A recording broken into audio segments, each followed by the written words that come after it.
Hi, y'all. Welcome to Reality with T. So, this is the last part, unless you guys have more questions, but I did get a few questions about certain things dealing with babies after the birth, right? So, sometimes, hi, Sebastian, fam, you in the house. So, a lot of folks, when they bring the baby home, they have to deal with so much. I mean, that's the hardest part. And I've been talking to you guys a little bit about that. Just the recovery stage. Sometimes not having help from different people, having help. The one thing I always tell the dad when the mother gets home is to do everything. I'm talking about cook, clean, whatever it is, because after that, we should just be allowed to just lay out, especially because all our muscles are hurting. We done gave birth, right? So you've used muscles during that birth that you've never used before. So, hi Lex. So somebody asked me about mom guilt, and I'm gonna be honest. I've never had mom guilt. I've never felt, I know that some people have a hard time going back to work. I know a lot of people feel guilty about leaving them with the babysitter, leaving them here and there. I've never felt that. I mean, to me, it's just life. I'm kind of, I don't know, my feelings, my emotions don't work that way, honestly. I just never have felt guilty about taking them, because when I go back to work, it's because we have to work in order to keep food on the table, keep us in a place to live, the whole thing. So, I never felt guilty about going to work.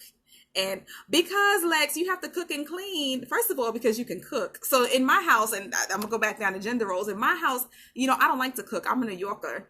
Troy is a Southerner. So he does like 90% of the cooking. And that's great, because you know how Hispanic families, they always say, they say, the food doesn't taste good if you don't put any love into it, right? I don't love cooking. Troy loves cooking. So I allow him to cook, and I'll do other stuff. And now, mind you, other stuff now includes deep conditioning everybody's head, doing braids, putting in beads, all that kind of stuff. So what I got to do takes time as well. But, he could cook. And then, we both clean, but he does a lot of, the mopping and all that kind of heavy duty stuff. And that's fine with me, right? Because I don't want to do that kind of stuff. So when I think about gender roles and people, a lot of everybody's like a hardcore feminist now. I don't think I'm a feminist in that way. Like, I do think, of course, that we should be paid what men are paid for doing the same job and blah, blah, blah. But I also feel like men are here to protect us and to take care of us and to make sure we're good. So I'm going to allow you to do that. That means heavy lifting and all that kind of stuff. That's what he's here for. You know what I mean? So yeah, after I came home, he was cooking and doing all that kind of stuff. And I don't know what Thomas is talking about. Hi, Thomas. But yeah, I'm going to go back to work. Yeah, so I don't feel mom guilt about taking them to work. I don't feel mom guilt about taking them to daycare. Daycare was great because that's when they get to learn social skills. They're playing with other kids. The daycare workers are amazing. Both of the kids, they've gone to this in-home daycare across the street. And it's a Hispanic mother and daughter. And they're very loving. And they have all the workers that come in. Troy is a saint. You're right. All the workers that come in are so loving. And I've actually used one of the workers. Two of them have been babysitters. Like if we go out at night, they'll come over and babysit for us. And they're amazing. And I think the kids are fine. The kids need to, and before I put them into a center, when they're infants, I think it's good for them to be like in a homey environment. And Liana was more than ready for school when she went because she had been with kids. And then she has like a group of friends that she grew up with. So one she still plays with. So they've been together for the whole 5 years of her life. So I have no guilt about taking them to daycare and taking some time for myself. Right before I went back to work, I think every year I do this. I take them to daycare for the whole week so I can relax before I go back to work when the summer's over. I don't feel guilty about going to work because that's what we have to do. And also going to work, having your kids see you get up and go to work every day, it teaches them discipline and that, this is important. This is what you need to do to survive. So I want my kids to be, hopefully they will own their own companies and the whole thing, but whatever, people got to work. And yeah, and Thomas, I call ACS. Nobody's ever called ACS on me. Let's see. Yeah, so and that's what I was gonna say about gender roles as well. I think that women are so into, I could do it myself. I'm so independent. Anything he can do, I could do better, and that whole thing. But it's like, no, girl, when you're pregnant, let him stand up. Let these men stand up on the train to give you a seat. Let them hold the door for you. Let them let them buy you. Sometimes you're pregnant and men are like, oh, I'll buy you your snacks in the store. Okay, go ahead. Or let me get you a slice of pizza. Go ahead. Thank you. I appreciate it. You know what I mean? As a community, the men should be taking care of the women and the children. So allow them to. It doesn't make us any weaker or less independent or anything like that. Like, I'm very independent. I can take care of myself. But guess what? I'm glad I have a man here that's going to take care of me and protect me and my kids too. And I'm going to allow them to. And also allow the people on the street or whoever else wants, let them, whatever. I remember I was, my friend was pregnant. I think I was dropping off some stuff to her, and she's trying to carry everything, and the man is right there. I'm like, no, I'm giving this to him so he can carry it upstairs, because like, what? No. And Thomas, every time, and Lex, every time I have a barbecue, it's time to clean up. I ask all the men before y'all leave, listen, take 3 or 4 chairs down to the basement, grab a table, grab something. And then my friend Geraldine, when we're at work, and, I work with middle schoolers. We have all these middle school boys, and, we have to set up something. We need science room tables. They were like, oh, no, we can carry it. I think it's a New York thing. We can carry it. We can carry it. I'm like, wait a minute. We have 15, 16-year-old boys right there. We have all these powers and everything. They can carry it. We're not breaking our backs for this. You know what I mean? And they're like, no, we can do it. Like, it's almost like women here, we don't want to ask. Maybe I spend too much time in Florida, but up here, women don't want to ask for help. And honestly, when you ask them, men are happy to help you. You know what I mean? They want to feel like, I'm not going to say that, Thomas. They want to feel like they're taking care of us and they're helping us. So allow them to, okay? Now, traveling, that was a big thing, okay? Good Lord. I used to love to travel, right? But I swear, and I do like traveling with my kids because I like when we're there, and I like to experience everything that they're experiencing. I experience it through them, right? Because they're seeing everything for the first time, and everything is amazing. But traveling, the act of getting there and getting back already gives me anxiety, right? That's by myself. Now with the kids, you have to think about plane delays. You have to think about the cold airport. You have to think about them not taking their nap on time, standing on lines, taking off their clothes, and taking off your clothes, going through all of these security checkpoints and everything. It is just, to me, it is way too much. Like we had a delay one time going to Mexico. No, we missed the flight. We were literally, I think the flight was at 8 a.m. and the flight didn't leave until 4 or 5 p.m. the next flight. So we were in JFK airport for hours with the baby. It was awful. Oh my God, it was awful. I wanted to cry. So I would rather not take the kids. I definitely feel like, especially taking them young, they're not going to remember anyway. I like them to experience it, and I do take them. But I also like to take trips without the kids because, certain places, it's like you don't want to spend all this money, and they're just going to be like, I hate being here. I don't like the climate. It's hot as hell or it's cold as hell. I don't like the, 2 times we took Leon when she was a baby. She was sick, and we're out there. You don't have any insurance out there. Hopefully you have some travel insurance, but she got a fever and you're on a resort and the damn infirmary is closed and they don't speak English, or you can't read the medication that they have, or what happened? She was throwing up like crazy someplace we went. Was that Puerto Rico or Mexico? I know, it was crazy. I know after that we didn't travel. We didn't take her out the country. We were just going to Florida. We didn't take her out the country for a couple of years because I was like, oh my God, it's just too scary for me. So that causes me a lot of major anxiety.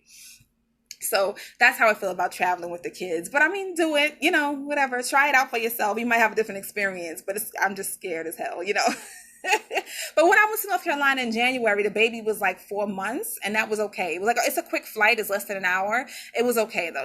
There were no lines in the airports. It was like the earliest flight ever. So that was pretty smooth. And then Liana loves it. She's not afraid of flying. She's enjoyed it. So that was okay. The relationship, how does it change? The first time, before they turned 2, that was the scary part, Thomas, because that's when Liana had the fever and stuff. And that was when she was in DR. Yeah, she had this big old fever in the middle of the night. The infirmary guy was sleeping there. It was a mess. It was a mess. So yes, I was nursing too, but it was like she still came in contact with some kind of a virus. Like, I was scared as hell. So the relationship, the first time, Troy took off paternity leave for a couple months. I was on maternity leave, and pretty much we were just like, we were fending for ourselves here. We were having a good time. Like he always says, it felt like it made us grow closer because it was just like we were pretty much spending all day together. We were helping each other. It was like a community thing. So it made the relationship better in a way. You know what I mean? Now, two is a little bit more difficult, okay? Because two, it was like, okay, everybody, I don't know. I feel like after the first one, everybody's like, okay, you done got spoiled after the first one. The second one, you know how to do it. You don't need as much help. So everybody done went back to work after 2 weeks. I was over here by myself because now with two, you have to take care of the big one and a little one. So you taking the big one to and from school while you still have the little one with you. The big one is dropping stuff on the floor while the little one's putting the stuff that she drops in her mouth. So it's like constant supervision of both of them at the same time. Everything it really is nonstop. You crazy, Thomas. It's nonstop. So it's like, it's not that we are not as close as the first one, but it's like there's so much less time. We're constantly exhausted. We're constantly trying to prepare for the next thing. You know what I mean? We're constantly supervising. We're constantly cleaning. Like, I'm actually going to have somebody come and clean the house for the first time because Troy is like, he doesn't want anybody to come clean the house. He's like, we could do it. You don't like the way I clean? I'm like, but at some point we can't just be cleaning every moment. You know what I mean? Like, let's just have a deep clean like every once in a while and get this done because it's just too much. So, and then adjustments. The last thing was just like some of the adjustments that have to be made, again, you go back into like sleeping adjustments. You're not getting any sleep. I don't know. Everything is an adjustment. Like now, if Troy's at work, the baby's at daycare. So I have two pickups, the baby at daycare, the big one down in school. Everything is timed from when I get off of work. Now I'm at a site that's up near Thomas's house. Since I was talking to him, I got to come down. And now because of COVID, the daycare closes earlier. So I guess I'm gonna have to pick up the baby, then go down and get the big one. And so everything is an adjustment, and we're still like moving and switching schedules around. And it's just like, I guess it's all four of us against the world. You know what I mean? Because so I have to be tight. That's why I'm talking with y'all, because I have the kids asleep in bed by 7:30, both of them, because I'm like, I have to be able to get done what I need to get done. And I wish I was rich, Thomas. I really do. That is not the case.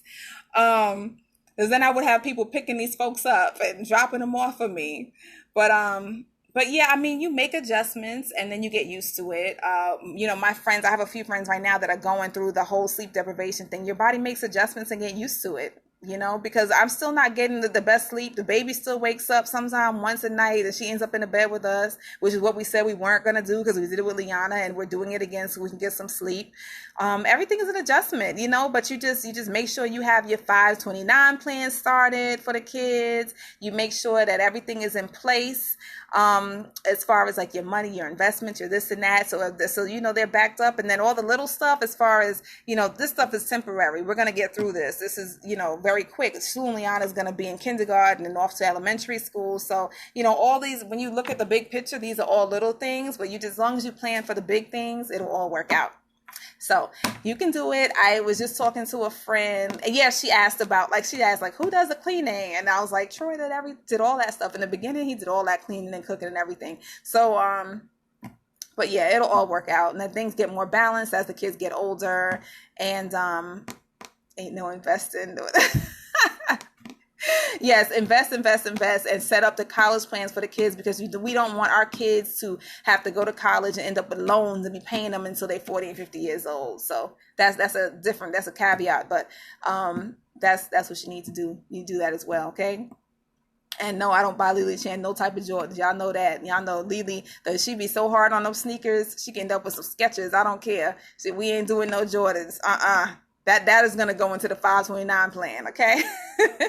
But if you have more questions, guys, anything you want me to discuss, just hit me up on the side and I will do another one. But I think that I answered everybody's questions and went over most of what people had questions about. So thank you for joining me. Reality with T. Talk to you guys later. Bye-bye.